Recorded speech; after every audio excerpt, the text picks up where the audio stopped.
In this guide, I'm going to show you guys how to recover deleted data from YouTube Music. Let's get started. Unfortunately, YouTube Music does not have a built-in way to restore deleted songs or playlists, but there are still a couple of options you can try to recover some of your data.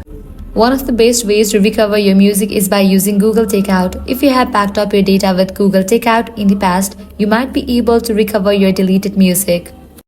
Visit Google Takeout. Check if your music is available there. If you find it, you can download the music back to your device. Next, review your watch history. For that, you'll need to launch your music app. Then click on the profile icon given at the top right. Head over to the option settings. Click on the option privacy and data.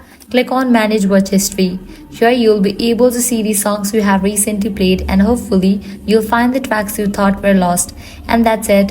While deleted playlists and music can't always be fully restored, these tips can help you recover some of your lost songs. And that's it. If this guide helped you out, do not forget to like, share and subscribe.